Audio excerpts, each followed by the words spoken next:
Hey guys, tonight we start somewhere darker. Not castles, not chivalry, not the polished fantasy version of history. Tonight we step into medieval Europe as it really was. A world of plagues, punishments, cold stone, and thin soup. Before you settle in, take a moment to like the video if you enjoy this kind of journey. And tell me in the comments where you're listening from and what time it is for you right now. It's always fascinating to see how many different corners of the world meet here. Now dim the lights, let the background noise fade, and breathe. Because you've just opened your eyes in the year 1325. The good news, you're alive. The bad news, so are the fleas. Your bed is a collapsing pile of straw and insects, stuffed with hay that still smells faintly of livestock, because 3 months ago it was livestock bedding. There's no memory foam, no pillows, no cotton sheets, only a wool blanket that hasn't been washed since last winter and now weighs like a small animal from years of grime. A church bell crashes through the air. That's your alarm clock. Louder, colder, less forgiving. Your home is a single wooden room. No windows, no privacy. Just one shared space where your family, livestock, and resident insects all coexist in quiet misery. The smell greets you before your eyes fully open. Old beer, human sweat, goat, and something damp that you hope is mold. But no, deep down, is worse. Scented candles don't exist. Even if they did, they'd sink into the dirt floor. You try to stretch. Instant regret. The air bites your skin. Your joints protest. You're 22 years old, which by medieval standards places you firmly in middle age. Your spine creaks like warped timber. Your knees sound like stones rattling in a sack. Getting out of bed is a risk. The floor might be wet from rain leaking through the roof, or crusted from whatever the neighbor's chicken left behind. Either way, your bare feet are now part of the ecosystem. Privacy? That's a future invention. Your entire family wakes beside you.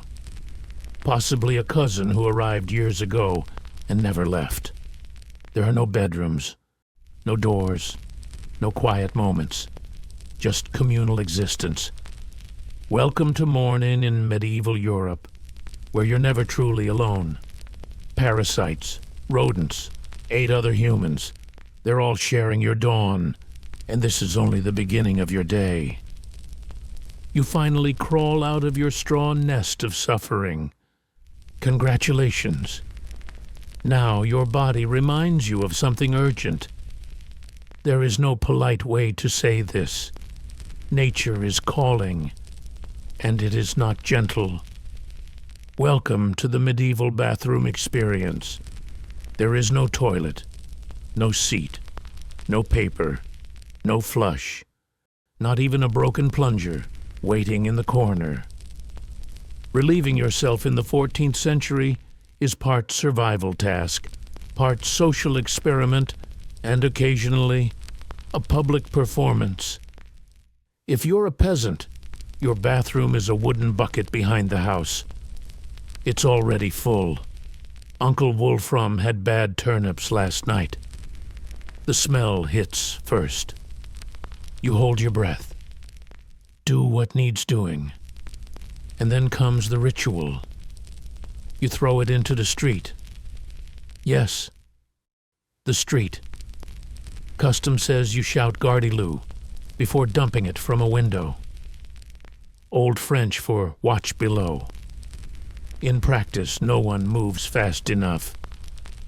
Medieval streets are open sewers, human waste, animal droppings, rainwater, mystery liquids, all flowing together in a slow, fragrant river. If you're lucky enough to live somewhere with public latrines. Congratulations. You now sit shoulder to shoulder with strangers in a wooden shed where privacy is imaginary and airflow is a cruel joke. Small talk happens. Eye contact is avoided. Breathing deeply is a mistake. Toilet paper does not exist. People use straw, leaves, rags, moss. If they're feeling luxurious, scraps of wool. Sometimes nothing at all.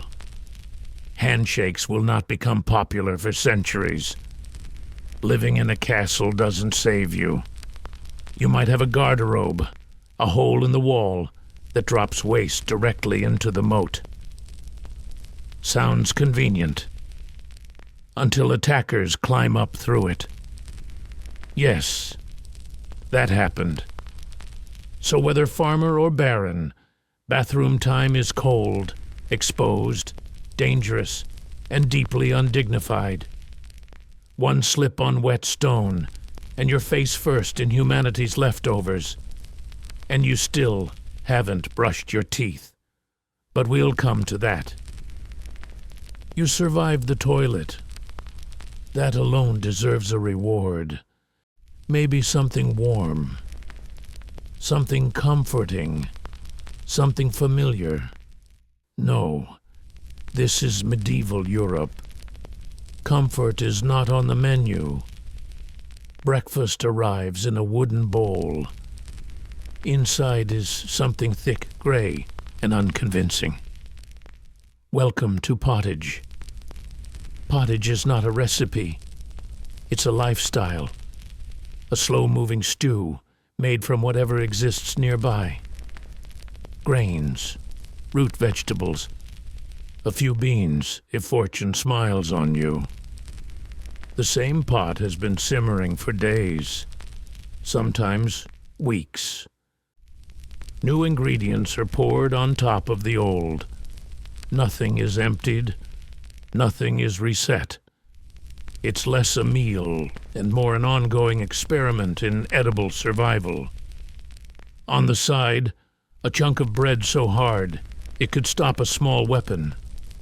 Made from rye or barley, often bulked out with crushed acorns, sawdust or bark when wheat is unavailable. You don't slice this bread. You negotiate with it. Drinks. You're not having juice. You're not having coffee. You're drinking beer. At dawn. Weak ale. Low alcohol. High survival value. Because the water is dangerous. Brewing boils it. That's the logic. Children drink it too. No one enjoys this. But it doesn't kill you immediately. Meat, maybe on holy days. Cheese, if your lord feels generous. Most peasants taste animal protein a handful of times per year. Fruit appears only in season, and often already fermenting. Spices are fantasy. Pepper costs more than your monthly earnings. Salt is locked away.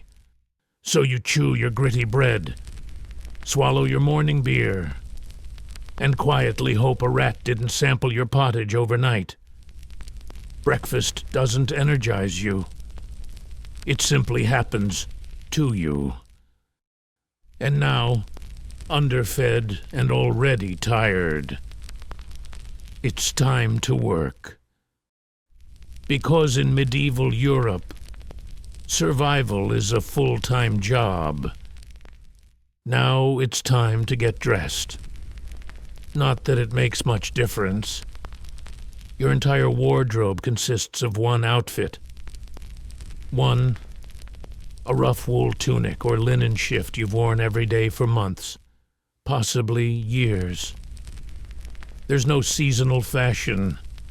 There's only wear this until it falls apart or gives you a fungal infection. Underwear is optional. If you're lucky, you have a thin linen layer beneath. If not, you're directly wrapped in scratchy, sweat-soaked wool, stitched together by someone who learned tailoring through trial and error. There's no washing machine, no soap, no dry cleaner waiting down the street. Your clothes are stiff with old sweat and grime, scented like compost that's been left in a pig pen. Even if you wanted to wash them, it's an ordeal. You haul water from a stream, heat it over fire, scrub fabric with ash or lies, then hang it in the sun, which appears roughly 3 days per year. Shoes don't help. If you own any, they're thin leather, barely held together, offering the structural support of wet paper. Many peasants go barefoot, through mud, through dung, across sharp stones and stagnant puddles, carrying diseases with no names. All of this leads to one outcome. Your skin hates you. Fleas, lice, bedbugs, they live on you. Everyone has them. Nobles, monks, children. Entire villages function as mobile insect ecosystems. You scratch constantly, with fingers, with spoons, with whatever's nearby. No one notices. Your scalp is a battlefield. Your skin raw. If you develop a rash, too bad. There's no dermatologist, no cream, no reassurance. You carry it for months, like an unwanted companion. Now, wrapped in damp wool and itching despair, you step outside. Time to work. Time to trade your body for another day of existence. You don't greet the morning with a smile. Not because you're sad, because smiling is dangerous. There is no toothbrush, no toothpaste, no floss, no mouthwash. Oral hygiene is barely a concept. Some people chew twigs, some rinse with vinegar or wine. Most do nothing. Your teeth are on their own, and they're losing. By your mid-20s, your mouth looks like a neglected ruin. Cavities spread freely. Gums swell. Dark stains harden into decay. Sugar exists, but only the wealthy can afford it. Imported and precious. If you're rich, congratulations. Your teeth rot faster. If you're poor, the process is slower, powered by gritty bread and years of grinding labor. Toothaches become background noise, persistent, throbbing, the kind of pain that makes prayer sound reasonable, or drinking, or attempting self-extraction with whatever metal object is nearby. Dentists don't exist. Barber surgeons do. The same man who trims your hair also pulls teeth with iron hooks. No anesthesia, just candlelight and restraint. Infections are common. Without antibiotics, a bad tooth can turn fatal. Sepsis from a molar is not unusual. Bad breath is universal. Romance suffers. You're judged not by your smile, but by your land and livestock. Your mouth becomes another battlefield. And like most medieval battlefields, it is not going well. Because while your teeth throb, your real labor is waiting. There's no desk job, no promotion ladder, just dirt. Sunrise to sunset. Time to work. Your job, if you're like most people, is simple. Don't die while working for someone else's comfort. You are a peasant. That means the land you labor on doesn't belong to you. It belongs to a lord who probably doesn't remember your name. You rise with the sun. You stop when it vanishes. There is no weekend. No clocking out. No concept of balance. 6 days a week you work. Sunday is technically rest. Unless crops need harvesting, raiders appear, or your infected toe starts turning black. Your tools are primitive. A wooden hoe, a rusted sickle, your own exhausted body. Fields are plowed by hand or with oxen if you're fortunate. You dig, sow, pull weeds, carry water. Your spine slowly curves into an S shape. No one asks if you're tired. No one checks on your mental health. If you're a woman, your workload doubles. Field labor, childcare, cooking, cleaning, spinning wool, feeding animals. Pretending your husband's lice infestation isn't migrating toward your side of the bed. Children start working around age 5. No school, no toys, just miniature tools and the hope of not dying before adulthood. If you're not a farmer, perhaps you're a blacksmith, tanner, or cooper. Congratulations. You now spend your days with fire, chemicals, or animal guts in poorly ventilated sheds. The pay is survival. The benefits include cuts, burns, and broken bones. If you get sick, drink warm beer and continue. You can't afford to stop, because if you don't work, you don't eat. And if you don't eat, someone else replaces you. So you grip your shovel, ignore the blisters, and keep moving. In medieval Europe, a career isn't a path, it's an endurance test. Now that your back is already on fire from labor, let's talk about the weather. Because in the Middle Ages, temperature isn't seasonal, it's personal. It feels targeted. Winter arrives without mercy. There's no insulation, no central heating, no weatherproofing, just wooden walls with gaps wide enough to throw a chicken through. Windows are covered with cloth, not glass. The hearth glows faintly, but firewood is expensive, and gathering it from the forest can be illegal. Yes, you can be punished for picking up the wrong stick. So you wrap yourself in your single damp tunic and huddle near dying embers. You wake with a frozen nose, feet permanently cold, fingers so stiff they feel carved from ice. Frostbite isn't diagnosed. It's called bad luck. Then comes summer. Sounds better. It isn't. Your home turns into a clay oven. There's no fan, no breeze, no deodorant. You sweat through layers you can't remove because exposed skin invites burns, bites, and judgment. Flies swarm your unwashed body. The scent of last week's goat stew ferments in the corner. Mosquitoes hum beside your ear while babies cry and neighbors argue through thin walls. Out in the fields, the sun bakes you. No sunscreen, no shade, unless you've improvised a straw hat like a desperate scarecrow. Heat exhaustion is just called taking a bad turn. So you shiver through winter and blister through summer. Your clothes still itch. Your food is still terrible. Your labor never pauses. Welcome to medieval climate control. There is none. Feeling thirsty? Want to rinse your face? Clear your head? Wake up from this damp fever dream of a life? Too bad. In medieval Europe, water is not your ally. It's quietly trying to kill you. Let's start with drinking. That nearby stream looks innocent, clear, almost magical. Spoiler, it isn't. Upstream, someone just emptied a chamber pot. If not that, a dead pig is decomposing nearby. Parasites, bacteria, an entire microbial army waits in every sip. That's why people drink beer. Even children. Before you picture medieval toddlers doing keg stands, understand this is small beer, low alcohol, high survival value. Brewing boils the water.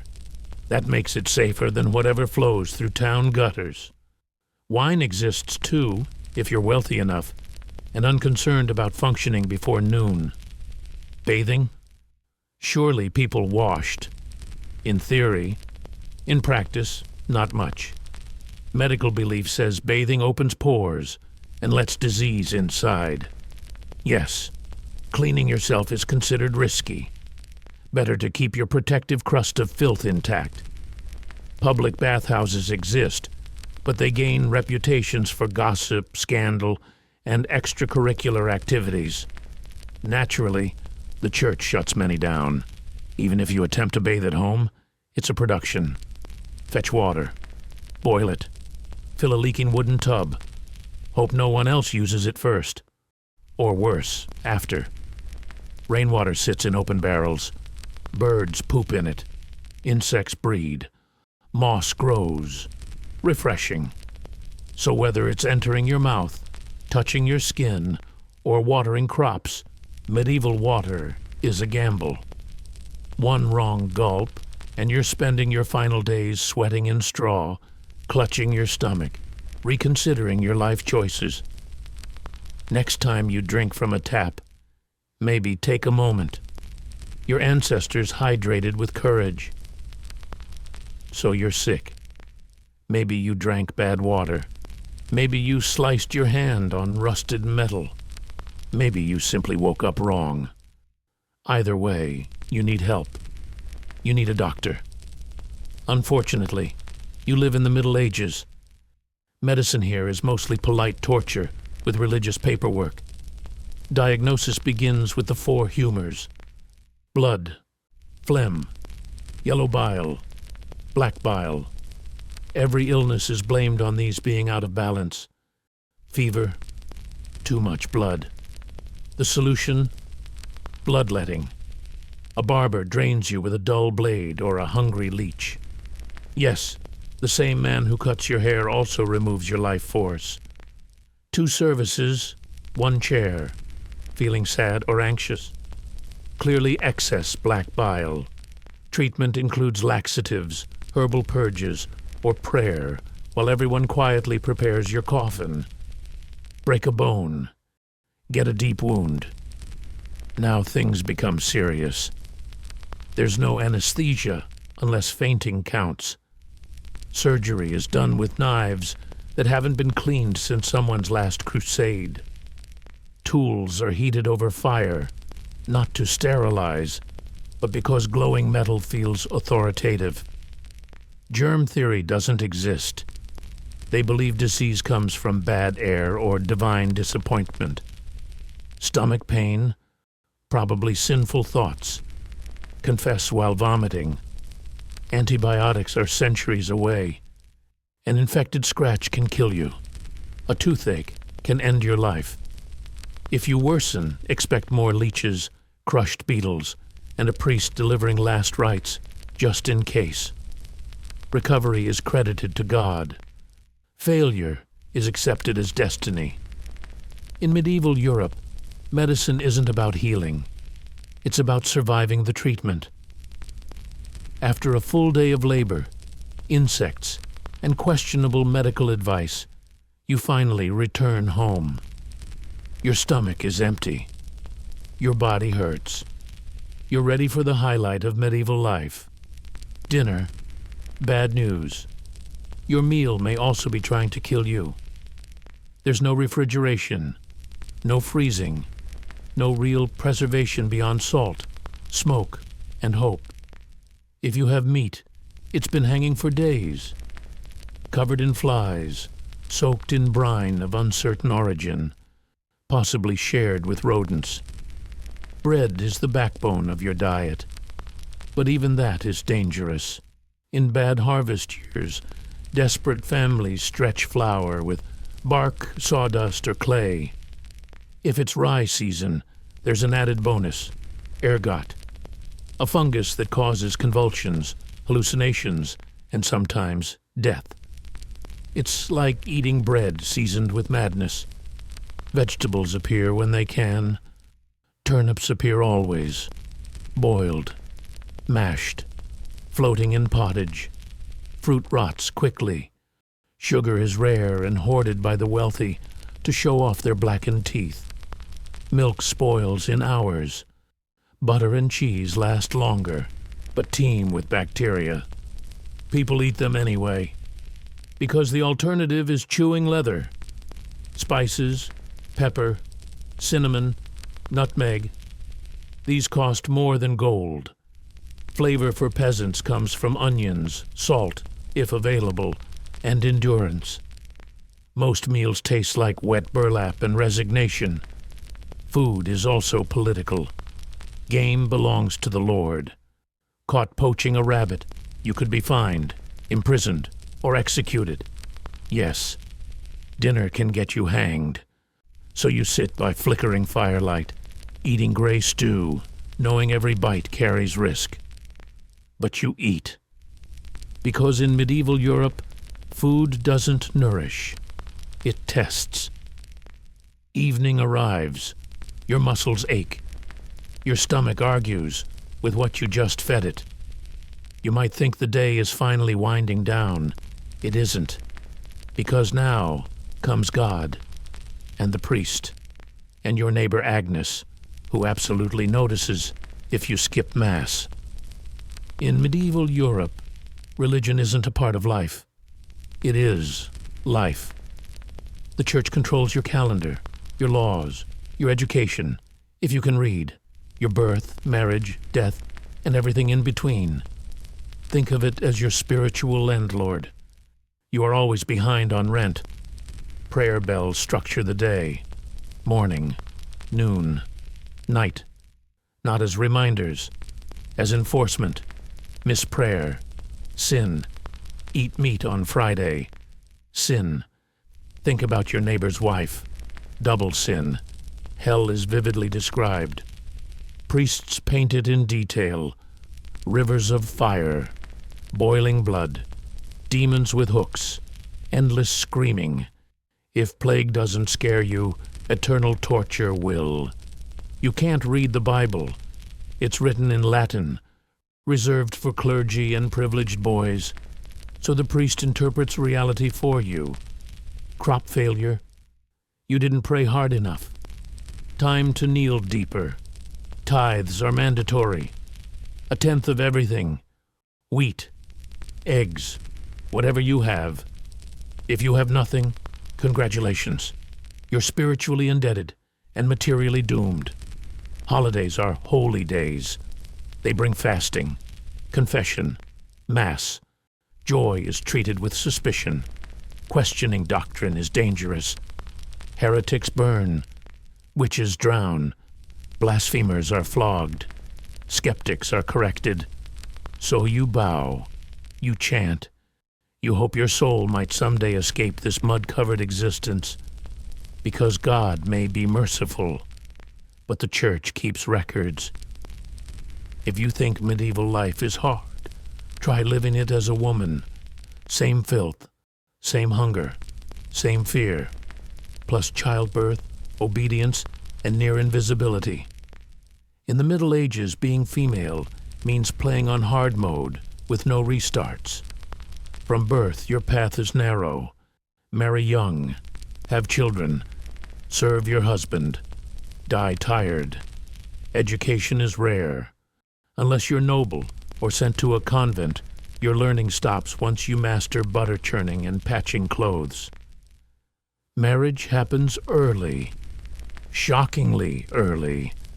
Betrothed at 12, pregnant by 14. It's not romance. It's land, livestock, and alliances. Your opinion is irrelevant. After marriage, you become property. Your role is heirs, meals, cleanliness, and silence. Complaining risks being labeled difficult, or worse, a witch. That accusation comes with drowning or burning, depending on regional preference. Childbirth is a lottery. No sterile tools, no anesthesia, no prenatal care. Midwives try. Many mothers die. Many infants die. Some women survive multiple births. Many don't. If you live, the workload increases.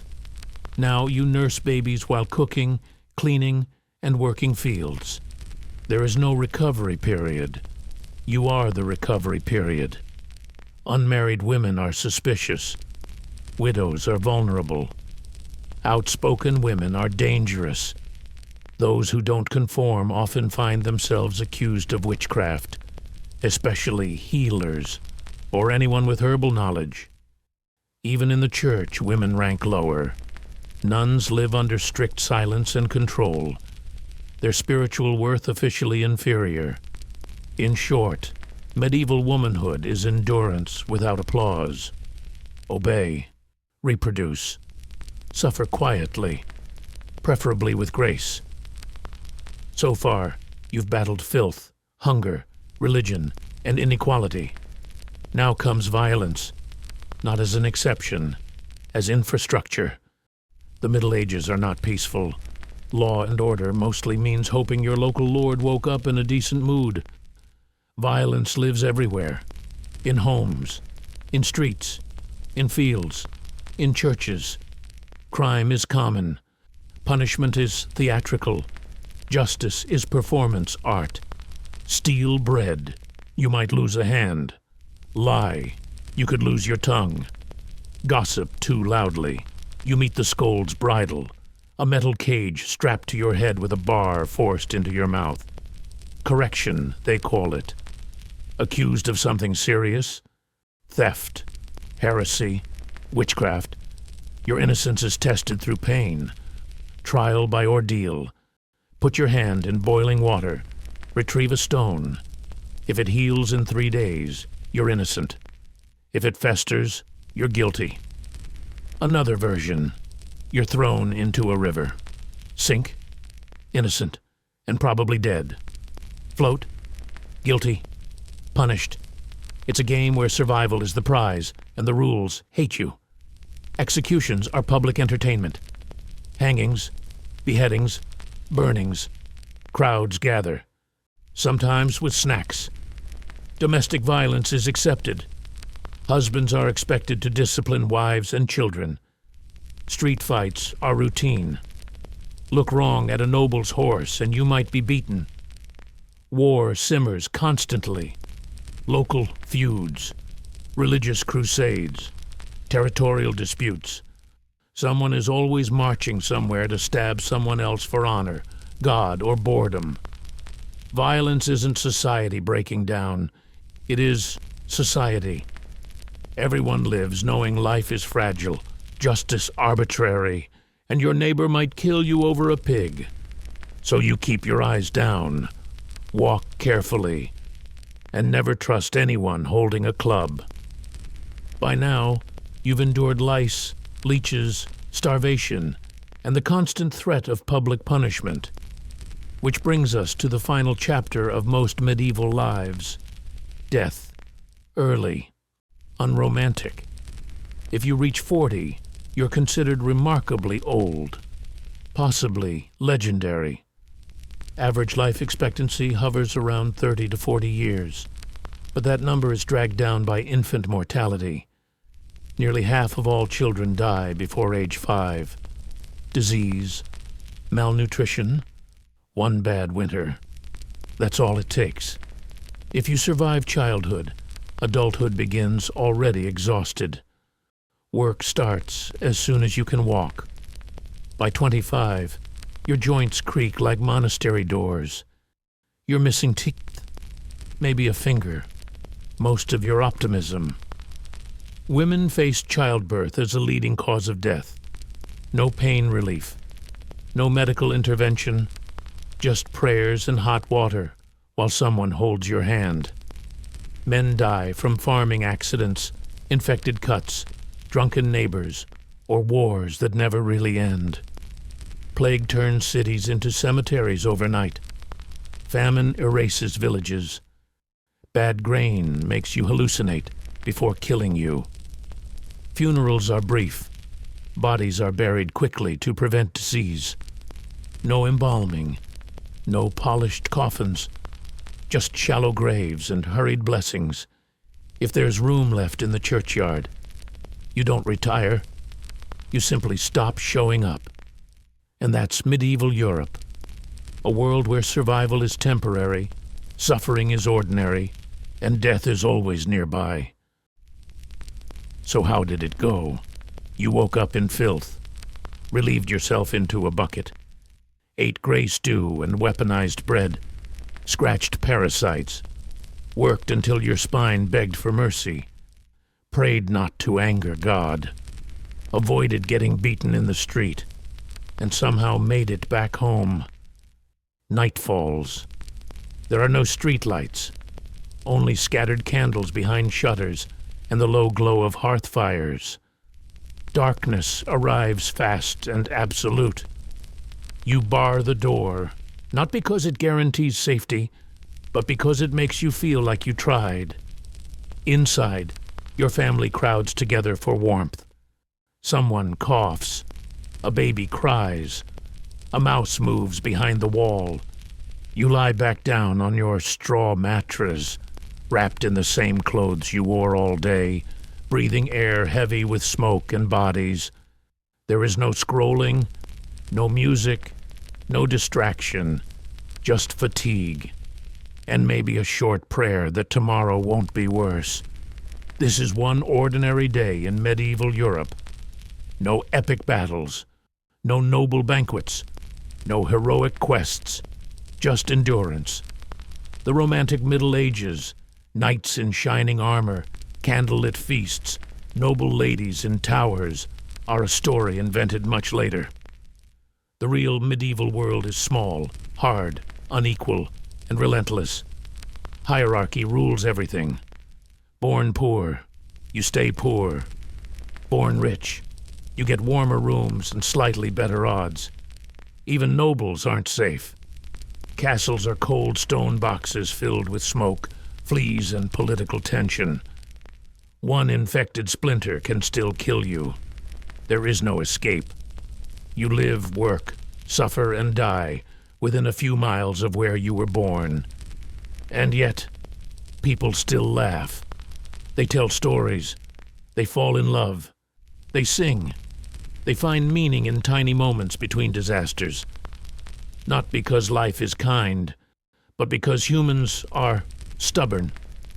So tonight, when you slide into a clean bed with running water, antibiotics, and heating, maybe take a quiet second. This comfort was paid for by centuries of survival. And tomorrow, we leave medieval Europe behind. Now we move forward in time, out of mud and straw, into marble halls and political knives. This is where Catherine begins. But before crowns and coups, there is just a teenage girl named Sophie. She is born in a small German principality, minor nobility, limited money, modest expectations. No one predicts greatness. Her childhood is strict, emotionally cold. Her mother is ambitious and calculating. Her father is distant, a military man who believes discipline builds character. Sophie learns early how to observe before speaking, how to obey without surrendering her inner world. She reads constantly, studies languages, watches adults the way some children watch storms. Quietly, carefully. Power, she understands, lives in rooms long before it appears on thrones. At 14, everything changes. Russia needs a bride for its heir. A foreign girl is preferred. Someone young, grateful, manageable. Sophie is selected. She is shipped east like diplomatic cargo. She arrives in St. Petersburg wearing thin German clothes, smiling politely while freezing from the inside out. The Russian court is brutal, not physically, yet socially. Every glance is a judgment, every conversation a test. Her letters are monitored, her movements tracked, her accent noted. She is expected to convert to orthodoxy, abandon her name, forget her homeland, and become Russian overnight. She does, publicly, symbolically, irreversibly. She becomes Catherine, not because she feels Russian, because survival requires it. This is her first real lesson. Identity is negotiable. Power is not. Her marriage to the heir is arranged. He is immature, awkward, obsessed with toy soldiers and foreign kings. He has no interest in her. No interest in Russia either. Catherine understands something immediately. She is alone in a hostile empire, married to a man who will one day be emperor, and if she does nothing, she will disappear. So she begins to study Russian language, Orthodox ritual, court politics, military loyalties. She memorizes faces, tracks alliances, learns who whispers to whom. While others see a quiet foreign consort, Catherine is building a map inside her head. She reads Enlightenment philosophers at night, plays obedient wife by day. She smiles, she listens, she waits, because Catherine already knows. This throne will not be inherited, it will be taken. For nearly 20 years, Catherine waits. She watches Empress Elizabeth grow weaker. She watches courtiers shift loyalties. She watches her husband embarrass himself in public and alienate everyone in private. Then, in 1762, Elizabeth dies, and Peter becomes emperor. Finally, and almost immediately, everything falls apart. Peter III is reckless. He insults the Orthodox Church, praises Prussia, Russia's enemy, humiliates generals, reverses military victories, talks openly about divorcing Catherine. He behaves less like a ruler and more like a bored child with an empire. The court freezes. The army grows restless. The people whisper. Catherine does not. She moves quietly.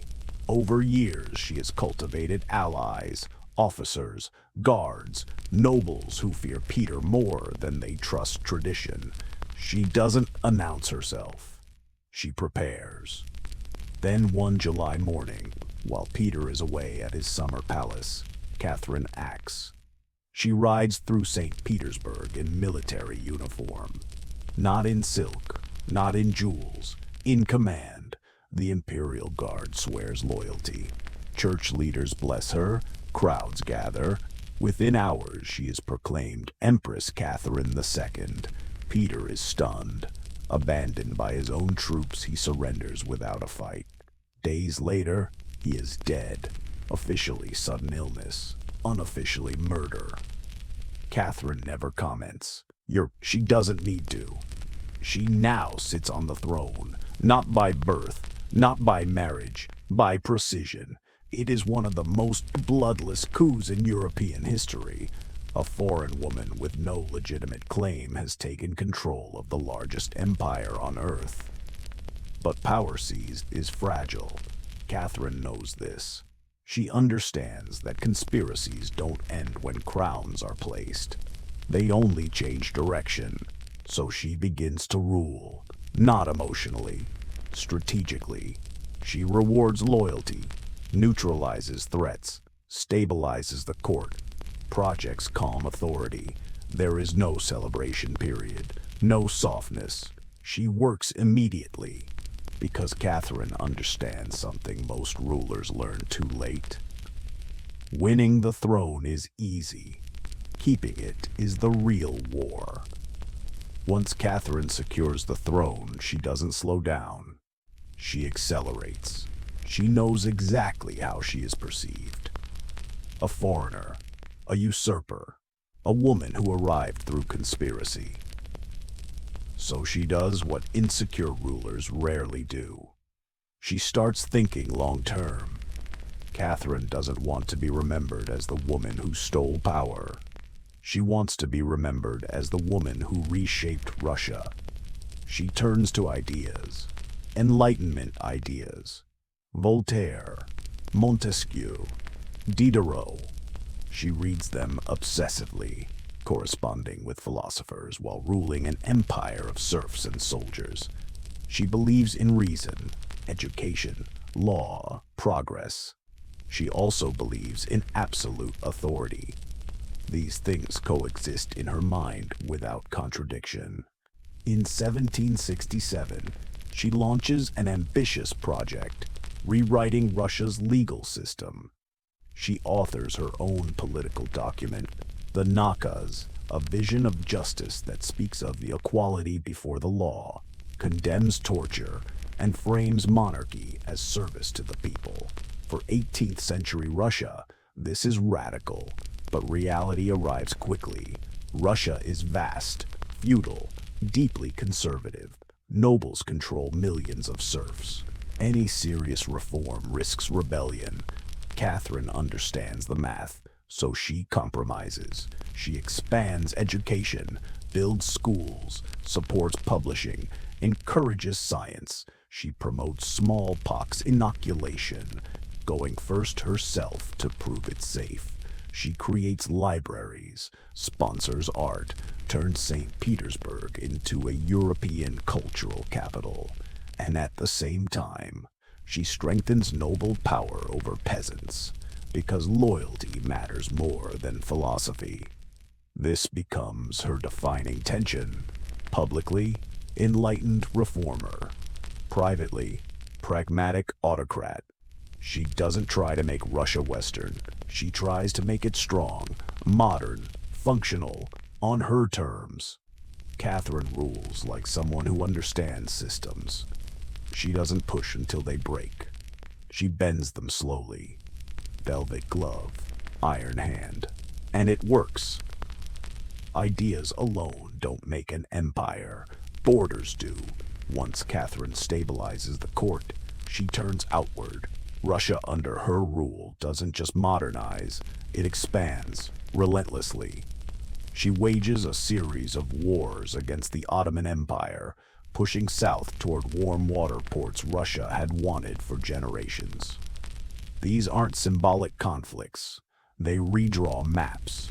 Russian forces take Crimea, secure the northern Black Sea coast, open new trade routes. Suddenly, Russia is no longer a distant Eastern power. It is standing shoulder to shoulder with Europe's empires. Catherine frames these campaigns as protection of Orthodox Christians. In practice, they are strategic conquest. She understands geography. Access to seas means influence. Influence means survival. At the same time, she looks west. Poland, politically fragile and internally divided, becomes her next opportunity. Alongside Prussia and Austria, Catherine participates in the partitions of Poland. By 1795, the Polish-Lithuanian Commonwealth ceases to exist. Russia absorbs vast territories and millions of new subjects. An entire nation disappears. Catherine calls it diplomacy. History calls it erasure. But empire isn't built only with armies. It's built with settlers. She invites German farmers to populate new lands, founds cities, develops infrastructure, encourages commerce. Her southern territories transform from frontier wilderness into productive regions almost overnight. Critics call her imperialistic. They're right. Catherine doesn't apologize for expansion. She believes greatness requires growth. To her, borders are proof of leadership. She rules with maps spread across her desk, reading reports late into the night, personally tracking campaigns and governors. This isn't ceremonial monarchy, it's executive control. By the end of these years, Russia is larger, richer, and feared. Catherine has done what few rulers manage. She has turned a vulnerable throne into a continental power base. But conquest creates pressure, and pressure always finds a weak point. Power looks stable from a throne. From the countryside, it feels very different. In 1773, Catherine's empire cracks open from the inside. A Cossack named Yemelyan Pugachev appears in the Volga region, claiming something impossible. He says he is Peter III, Catherine's dead husband, returned, resurrected, here to reclaim his crown. It's absurd. Everyone at court knows Peter is gone. But for peasants and soldiers crushed under serfdom and taxes, truth matters less than promise. Pugachev offers freedom, land, an end to noble abuse. His words spread faster than Catherine's decrees ever could. Villages rise, fortresses fall, nobles are hunted. For a moment, it feels like the empire itself might fracture. This is not a foreign war Catherine can manage with treaties and generals. This is internal fire, her own people. She responds without hesitation. Professional armies are deployed. Rebel strongholds are crushed.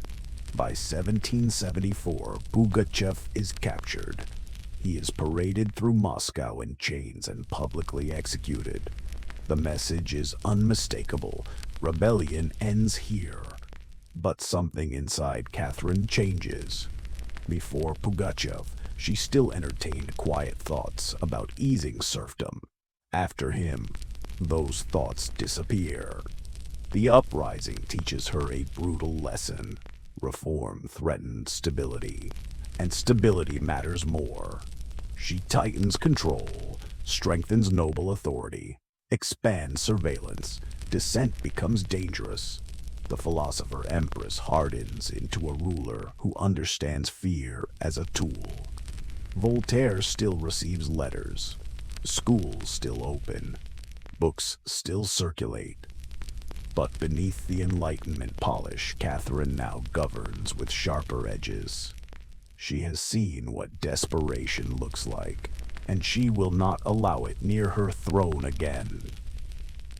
By the final years of her reign, Catherine has ruled Russia for more than 3 decades, longer than any woman before her. She has expanded borders, stabilized power, reshaped culture, and survived rebellion. Russia is now larger, stronger, feared, and Catherine is tired, not weak, tired in the way only long-term power makes you. She works relentlessly, hours each day reviewing reports, signing decrees, writing letters to foreign courts. She doesn't sit on authority, she manages it. But ruling comes with isolation. She trusts very few people. Her relationship with Gregory Potemkin, once romantic, later deeply strategic, has softened into friendship. But when he dies in 1791, Catherine is devastated. He had been more than a lover. He was a partner in empire. After his death, something dims. Her son Paul worries her. She sees him as unstable, resentful, and capable of undoing everything she built. So she keeps him away from power, from decisions, from preparation. It's not maternal cruelty. It's political fear. She begins grooming her grandson instead. A quiet attempt to shape the future from beyond the grave. Catherine also becomes increasingly aware of how history will judge her. She carefully curates her image. Enlightened monarch, patron of the arts, mother of Russia. She funds museums, builds libraries, expands education. Her court becomes one of Europe's great cultural centers. She founds what will become the Hermitage Museum, assembling one of the largest art collections on the continent. She supports writers, scientists, architects. She wants Russia to be respected not just militarily, but intellectually. Yet contradictions remain. She never abolishes serfdom. In fact, it spreads deeper into newly conquered territories. Her reforms are real, but always controlled from above. She improves the empire. She does not dismantle it. Catherine understands something most rulers never admit. Power is not about perfection. It's about continuity. When she dies in 1796, Russia is wealthier, larger, and more organized than when she seized the throne.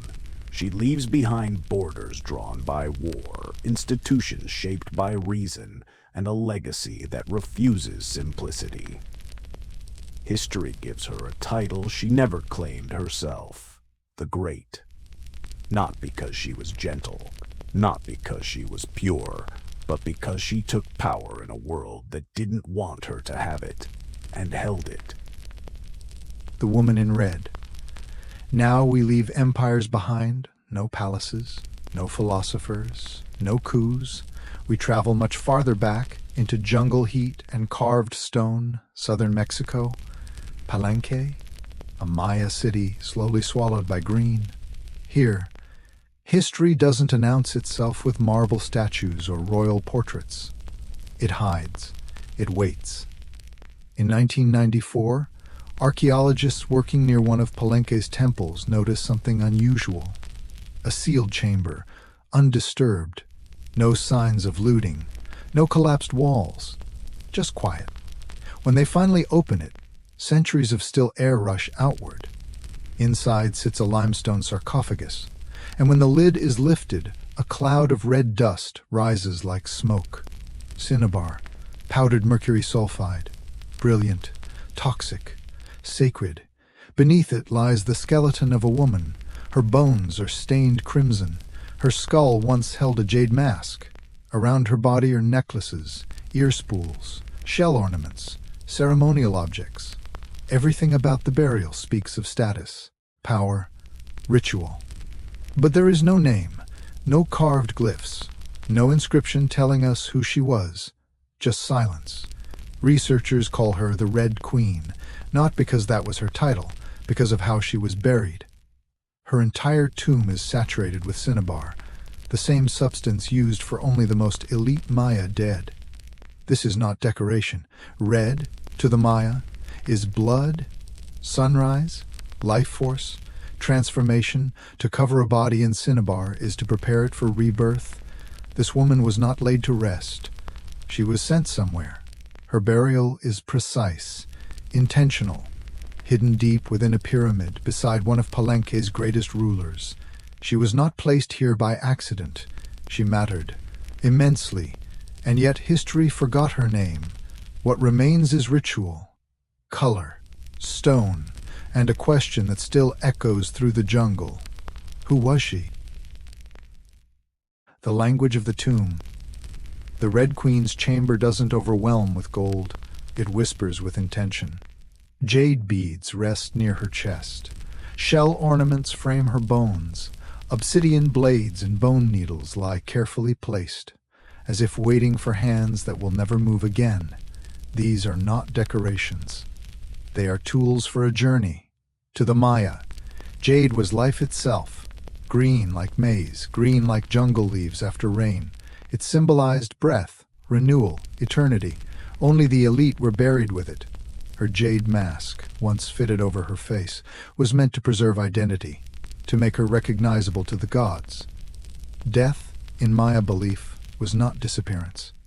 It was passage, and passage required preparation.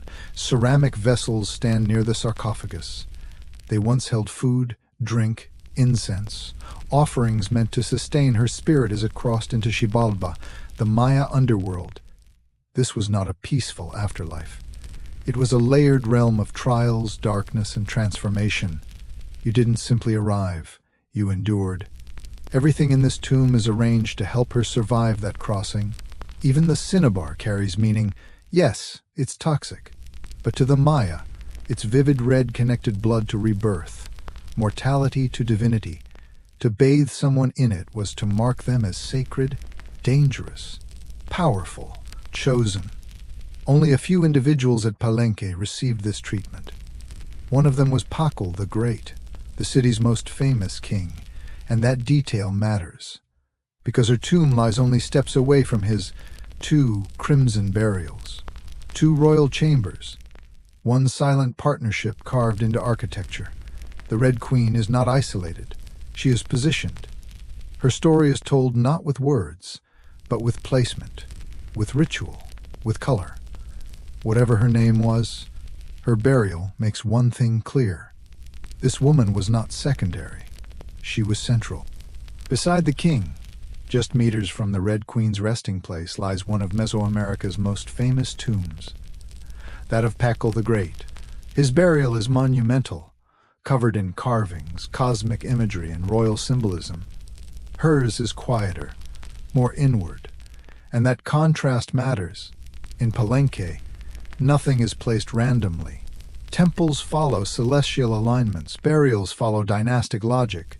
To be entombed beside Pakal is not coincidence, it is declaration. Many researchers believe the Red Queen was Tsakbu Aja, Pakal's wife and queen. Others suggest she may have been his mother or another powerful royal woman. DNA testing couldn't confirm a direct blood link, but archaeology tells a different story. Both bodies were covered in cinnabar. Both were buried inside pyramids. Both were surrounded by jade. Both received extraordinary ritual care. These parallels suggest more than status. They suggest partnership.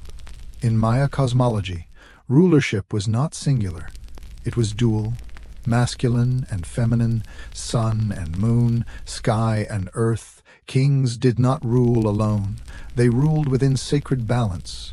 Pakal's sarcophagus lid famously shows him descending into the underworld tree, a scene of death and rebirth.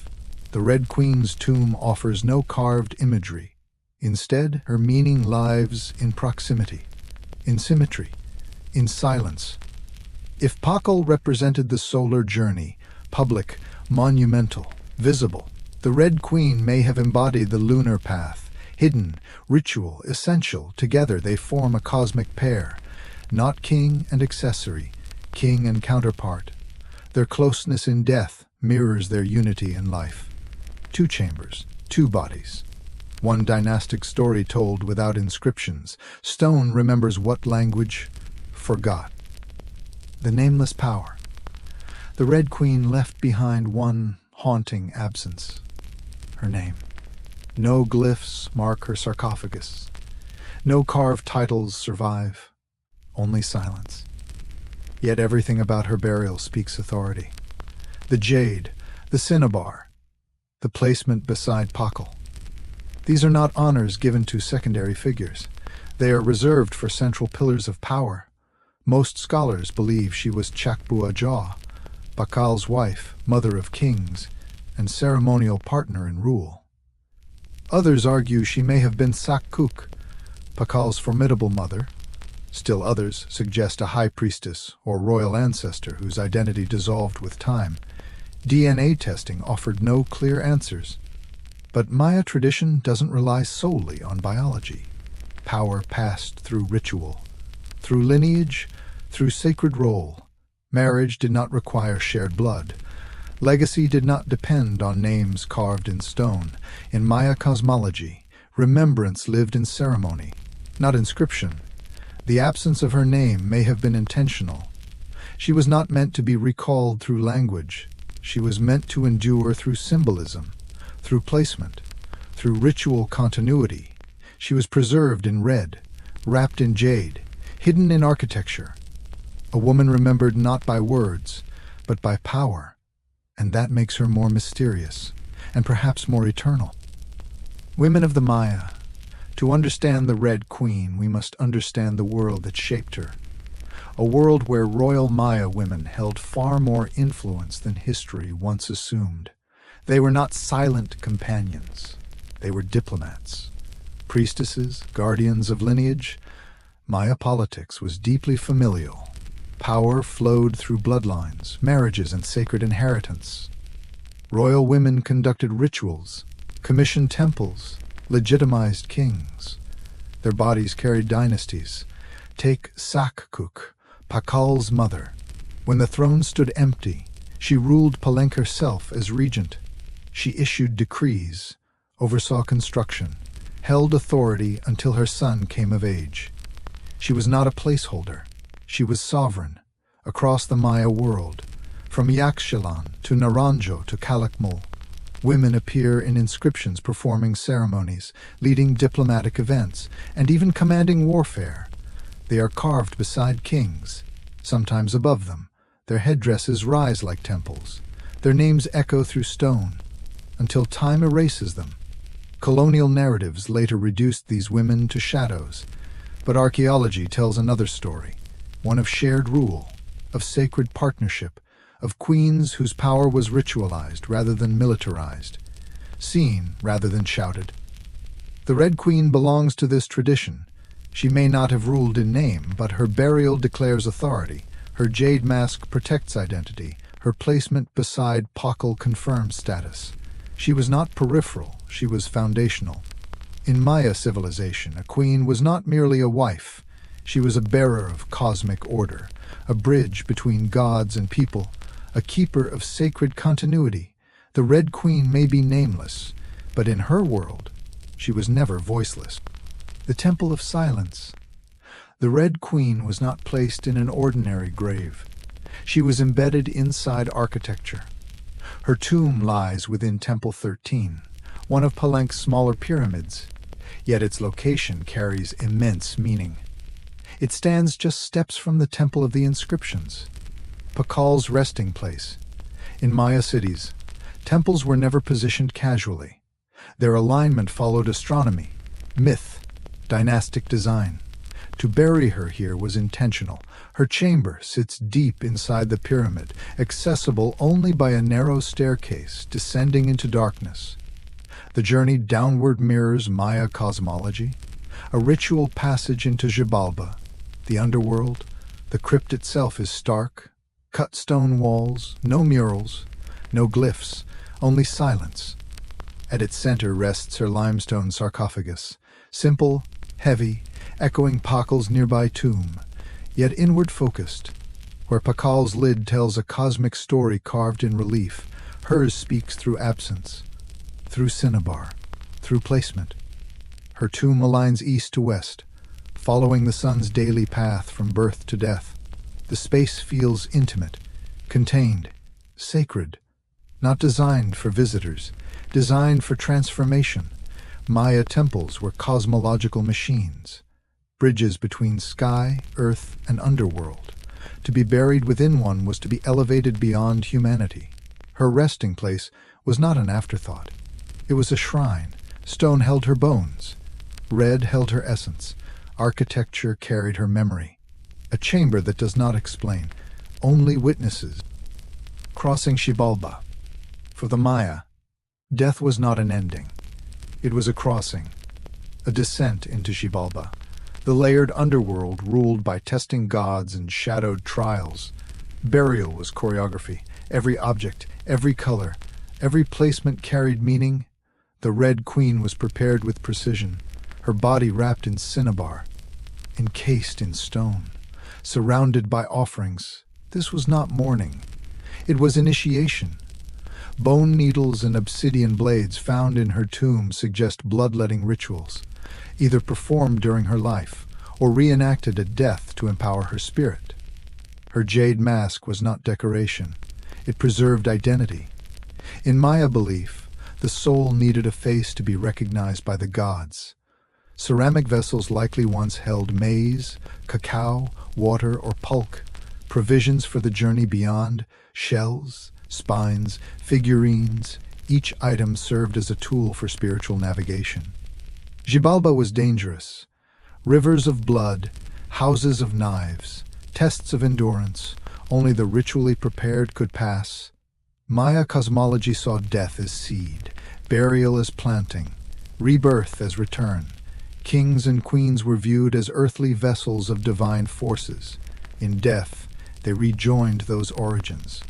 The Red Queen, drenched in sacred red, sealed in a pyramid, and honored with jade, was being transformed, not remembered as mortal, reborn as sacred presence. Her tomb was not closure, it was passage. Sun and moon. Just steps from the Red Queen's chamber rests Pakal the Great.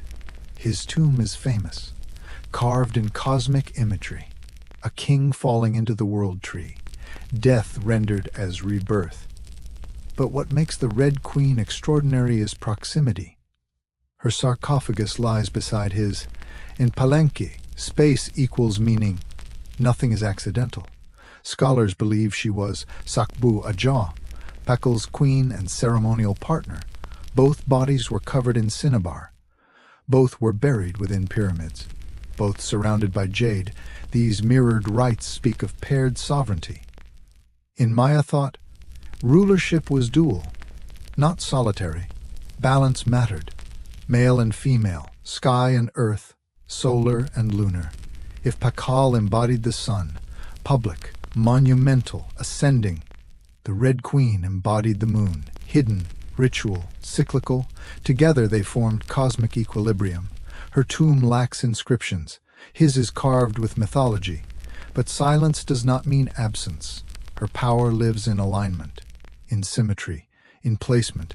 Two rulers, two journeys, one cosmological design. They were not separated by death. They were united by it. Their chambers echo across eternity. A sacred dialogue between light and shadow. Crimson silence. Though her name vanished, the Red Queen endures, not as a forgotten relic, but as one of the ancient world's Legacy most without powerful words. enigmas. Her tomb, The Red sealed Queen for left more than no 13 written centuries, autobiography. now whispers No across carved time. monument lists her No achievements.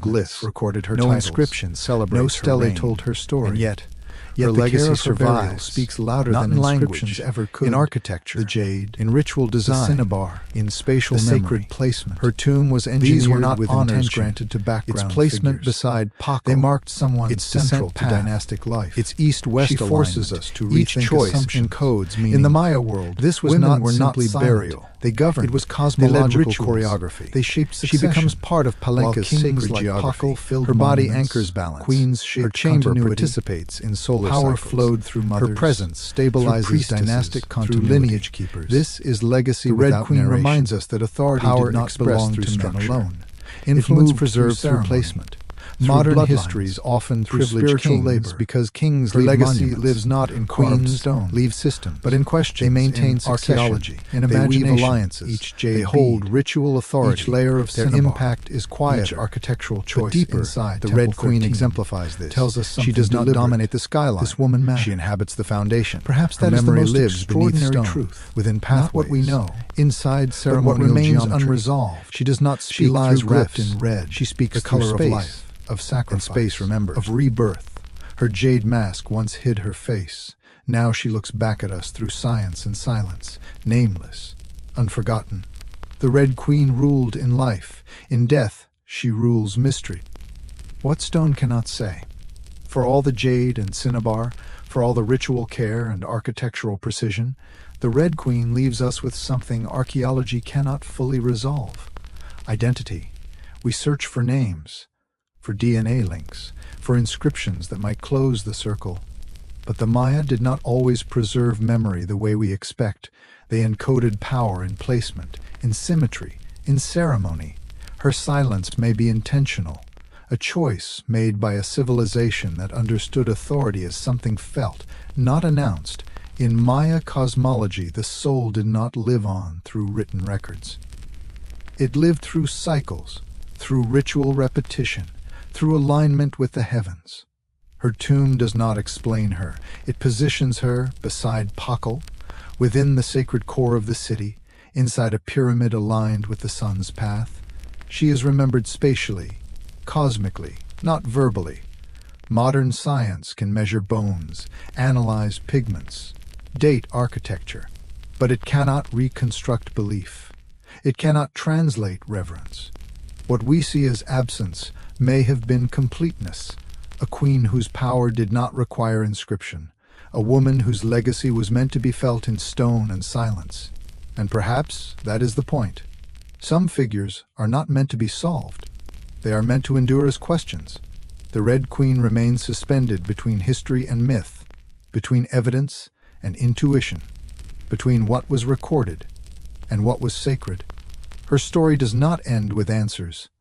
It deepens with mystery. The woman beneath the mask.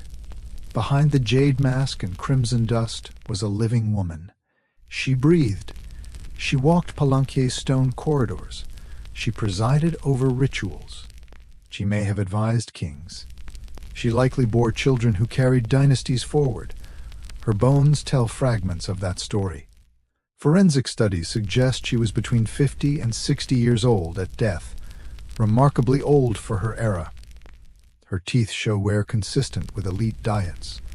Her skeleton bears signs of repeated physical strain, possibly from ritual postures or long ceremonial standing. She was not sheltered from responsibility. She participated. Her body carried both privilege and duty. The jade around her was not merely decoration. It marked status earned through lineage and service. Her burial offerings were not symbolic luxuries. They were tools of transition. She lived at the intersection of power and spirituality, not separate from governance. Embedded within it, Maya queens were not distant figures behind walls. They embodied continuity. They anchored political legitimacy. They maintained cosmic balance through ceremony. The Red Queen was not abstract. She was present, a woman whose daily life intertwined prayer, authority, and lineage. Behind the silence of her tomb lies a human story of discipline, of influence, of sacred responsibility. She was not simply remembered. She was transformed. Legacy without words. The Red Queen left no written autobiography. No carved monument lists her achievements. No inscription celebrates her reign. And yet, her legacy survives, not in language, in architecture, in ritual design, in spatial memory. Her tomb was engineered with intention, its placement beside Pakal, its descent path, its east-west alignment, each choice encodes meaning. This was not simply burial. It was cosmological choreography. She becomes part of Palenque's sacred geography. Her body anchors balance. Her chamber participates in solar cycles. Her presence stabilizes dynastic continuity. This is legacy without narration. Power expressed through structure. Influence preserved through placement. Modern histories often privilege kings because kings leave monuments. Queens leave systems. They maintain succession. They weave alliances. They hold ritual authority. Their impact is quieter, but deeper. The Red Queen exemplifies this. She does not dominate the skyline. She inhabits the foundation. Her memory lives beneath stone, within pathways, inside ceremonial geometry. She does not speak through glyphs. She speaks through space, and space remembered. The quiet ascension. When the Red Queen was sealed inside Temple 13, it was not an ending. It was elevation. Her body entered the pyramid. Her spirit entered the cosmic order. For the Maya, rulers did not simply die. They transformed. They became ancestors, intercessors, celestial participants. Her burial marked a transition from human authority to sacred presence. The cinnabar was not cosmetic. It symbolized blood, life force, renewal. The jade represented breath, vegetation, eternal continuity. Stone provided permanence. Together they formed a ritual language. She was being rewritten into the universe. Her tomb became a node in a living cosmology. Each sunrise activated her alignment. Each seasonal shift reaffirmed her role. She did not vanish. She circulated between underworld and sky, between memory and myth. The Maya believed ancestors actively shaped the present. The Red Queen would have been invoked during ceremonies, referenced through offerings, felt during transitions of power. Her silence does not mean absence. It means integration. She became part of the system that governed time itself. A queen not entombed, but installed, remembered in red. Centuries passed. Jungle swallowed temples. Stone softened, dynasties faded, but the Red Queen waited. Her chamber remained sealed, untouched by looters, protected by collapse and time. When archaeologists finally opened her tomb, they did not find decay. They found intention. Red cinnabar still coated the walls. Jade still cradled bone. Ritual order remained intact. She had been preserved, not just physically, but conceptually. Her burial had done its work. She re-emerged into modern consciousness not as a name, but as a presence, a reminder that power does not always announce itself, that history forgets women differently, that silence can be deliberate. Today she forces scholars to rethink Maya rulership, to question assumptions, to look beneath monuments. Her legacy is not carved on towering stelae. It rests in architecture, in mineral pigment, in sacred geometry. She was remembered in red, not with words, with ritual, the question she leaves behind. The Red Queen does not give us closure.